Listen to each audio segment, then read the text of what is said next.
And I also won't be leaving the stage for the next session, so I get to sit down and see the stage rotate. And I'm honored to be moderating a chat with Matilde Giglio, the co-founder of Even Healthcare, India's first managed care provider, headquartered in Bangalore, where Matilde lives. Matilde, welcome to the stage.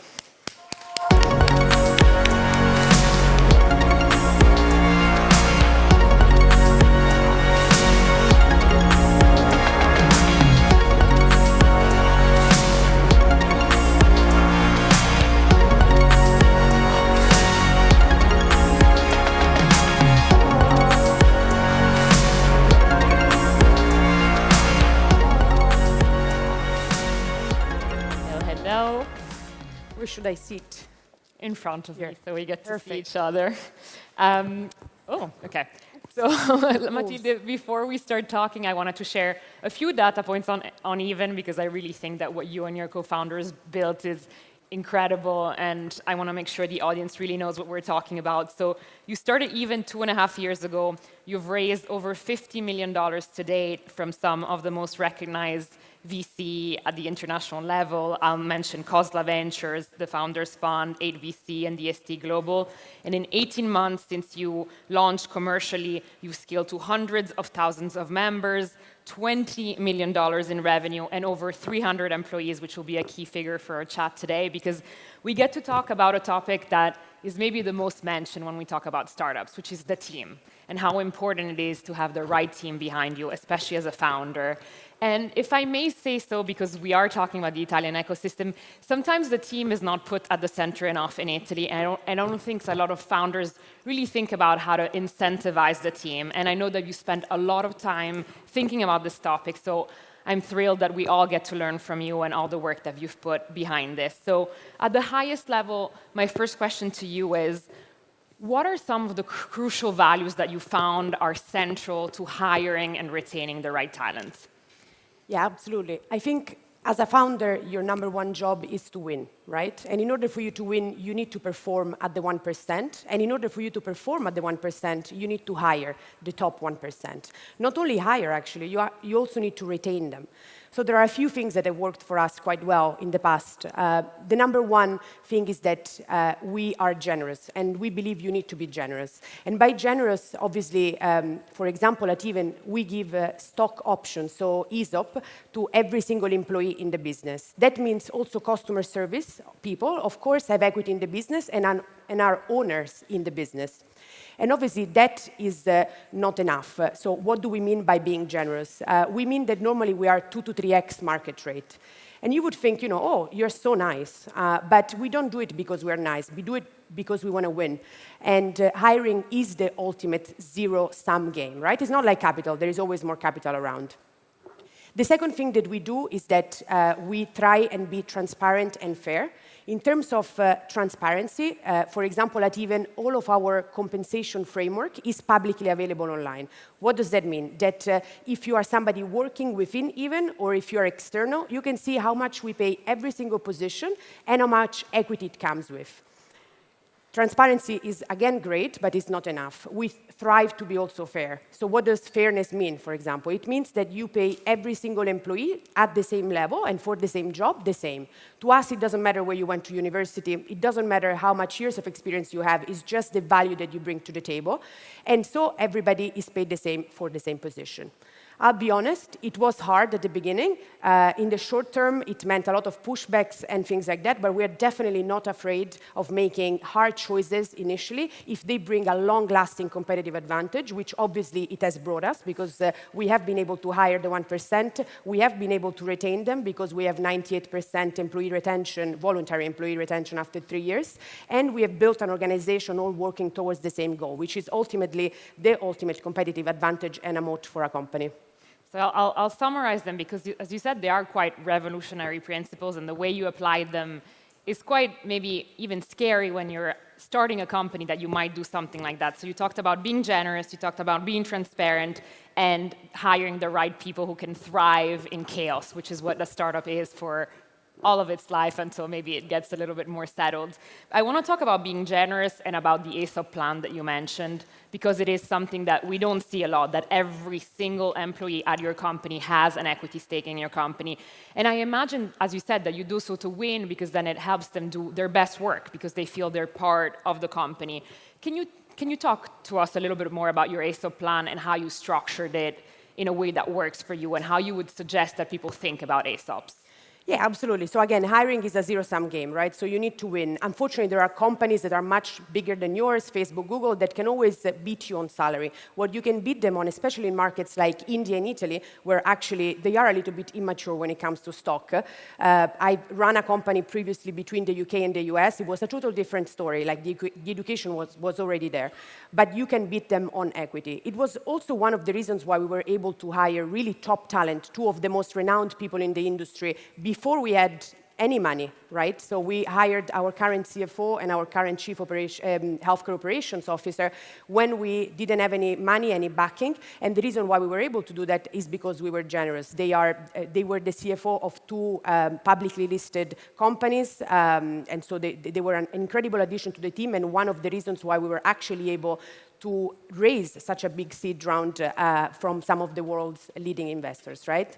In terms of being generous and some of the suggestions that I would give to people structuring their ESOP plan, right? Being generous and making ESOP, so the employee stock option, work for your team. They're both equally important. Being generous means different things at the stage that you're at, right? At the beginning might mean that you need to give 0.5% versus 0.25%, which is a huge difference actually, but it's worthwhile because you are rewarding the risk that people are taking by joining you so early. Now, at our stage, maybe means giving $150,000 instead of 50K. Both absolutely worth your extra dilution, because if you're able to hire the 1%, that's the only thing that will enable you to perform. Then let's go to what it means to actually set up an ESOP pool that works for your team. Firstly, it means that they need to understand it. Again, markets like Italy and India means you need to do a lot of education. One of the things, for example, that we do at Even is that we offer free legal advice to every single new joiner. So before joining us, you can speak to your lawyer of your preference or our lawyers. They will run you through all the conditions that we have in the ESOP pool, how ESOP work. After you've kind of understood it, it also needs to feel fair, right? And some of the things that we fought on was that the ESOP pool had exactly the same conditions as the founder stock. So my stock has the same condition than any other person in the team. And then the third one, maybe most important one, is that they need to exercise it, right? They need to be able to actually use it, because otherwise it's monopoly money. So you need to be careful on, for example, lowering the strike price as low as possible, and also do buybacks. We've been super lucky, I'll be honest. We've been oversubscribed on every single round that we've ever done by 3x. And so we were able to always do a little bit of buybacks for the team so that they actually realize the massive impact that it can have for your wealth and well-being. And I'll underscore the education point, because I think that's crucial, that maybe, especially in markets like India and Italy, where people are not used to having equity in the company that they work with, they might even feel scared that you're giving them equity. They might not understand why you're doing it. So you hit on a very important point. And then I must ask you this question, because I'm sure it's on the mind of many people. Have you ever regretted giving away so much equity because you dilute your own stake? Is that a concern that you have? No, the short answer, sorry. Mm-hmm. Absolutely not. I think we have some of the best investors in the world, and we're super lucky to have them, but the dilution that comes from the team has a much higher ROI than any dilution that comes from investment. I think my job as a founder is to make sure that we build one of the biggest companies around. We think we can build a $100 billion company because we have a market that supports that. And so our job is to make sure that the team is the right one that can bring us there. My personal goal, I'll be honest, is to own 1% of a company worth $100 billion. It is not to own 50% of a company worth 300 mil. And let's talk about thriving in chaos, because you did another crazy thing, which is that you have 300 employees, or over 300 employees at this point, and no HR team. And I will say that if you read the classic founder manual on how to grow talent, they actually say that you should hire an HR team pretty early on, but you chose not to do so. Can you tell us why and why you think you don't need it? That's when most people like switch off and think she's crazy. She's totally crazy. Yes, we don't have an HR team. We have a 300 people team. We have grown very fast as well. And more importantly, we have one of the most varied team around. We range from like engineers and designers to doctors, which is a total different ballgame, to offline retail agents that do not speak English, right? Despite all that, we don't have an HR team, and we don't have an HR team by design. I think if you really want to succeed, you need to keep your rate of growth as high as you possibly can and as quick as you possibly can. And that, if you think about it, is at the highest when you have a very small team, 5 to 10 people in your office, right? They all know one another. They all trust one another. You can make decisions fast and accurately. Then something breaks. You look at organizations, they move very slow. The most important thing for you is to actually retain that speed. And I think you can kind of do that by 2 principles, right? The first one is that you need to remove the layers that are not necessary in your business, including HR, if that's the case for you. And then the second and maybe most important thing is that you need to create a high trust environment. People need to trust their team. They need to trust one another, because otherwise you will never be able to make decisions very fast.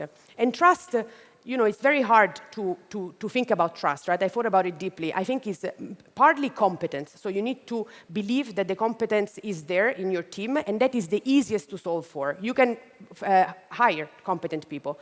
But the hardest one is actually when you think about intent. Do you trust the intent of other people in your team? And many organizations, you can see it. It's, there is a lot of politics, a lot of bullshit going around. You don't trust the intent of somebody else. But we've solved this intent piece by basically giving the same goal, right? Because by having ownership, everybody incentivized to make this company a success, and everybody at Even has also agreed to the same rules, right? For example, to not negotiate at entry and to be paid the same for the same position. So obviously not having an HR, a lot of nightmares, a lot of downsides, a lot more work to create the framework, the KPIs, etc., but has built basically an organization all working in the same direction with the same set of behaviors and intent.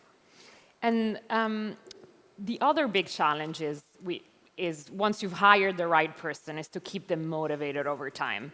And that's hard to do in a startup because as a founder, you have a million things to do. You're not always thinking about your team, although it has to be one of your first thoughts. So have you thought about that? How do you keep people motivated over time?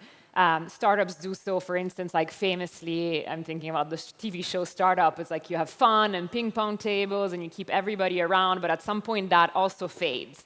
So what's the secret for keeping a team motivated? I think to be honest, we started saying that we wanted to be the best place to work in India, but that was not true and that was too vague. Now we say that we want to be the place where you do your best work. And if you think about the time when you did your best work, right, it probably wasn't fun, right? Like it was a lot of hard work, a lot of stress and everything, but you did achieve something remarkable. So this is the type of culture that we're trying to build at Even, and we think, and it ultimately means working really hard. So how can you actually motivate people to work very hard for a long period of time? And we think that people need to be resilient, and being resilient comes from actually having ownership in the business, so equity. Not only we give equity at the entry point, but as equity vests over 4 years, we then do refreshers. So we keep you basically increasing your equity for another 4 years, and as long as you stay. And then the second one is you need to be excited by your work, right? I constantly think about what makes a great day at work for my team, right? What will you go to your wife and husband and talk about after a day of work?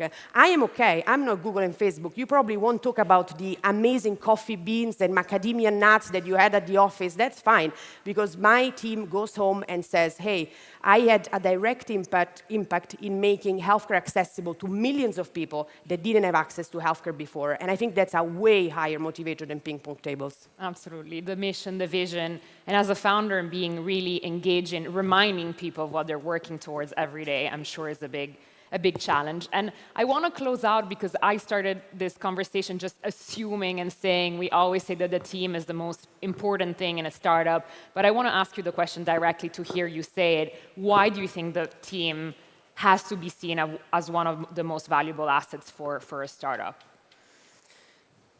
I think that we've been able to achieve things that nobody initially thought were possible. If you look at me, I'm an Italian woman working in health insurance in India, so in the most regulated sector, in the most complex country in the world. I wouldn't have bet on us myself, right?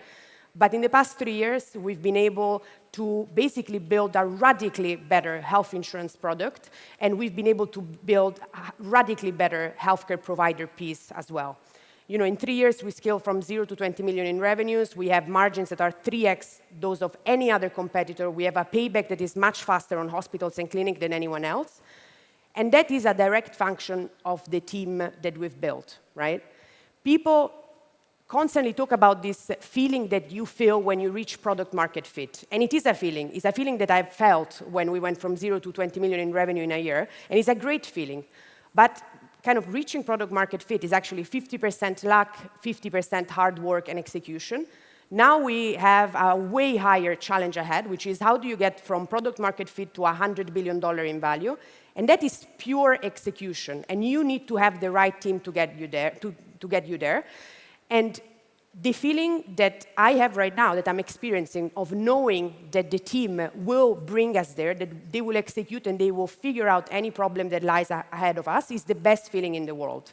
Because the value of an asset is not the value that it has today, right? It's the value that it can generate also in the future. And knowing that our team can figure out anything that is ahead of us is just something that is priceless, is a priceless commodity, is something that capital cannot buy.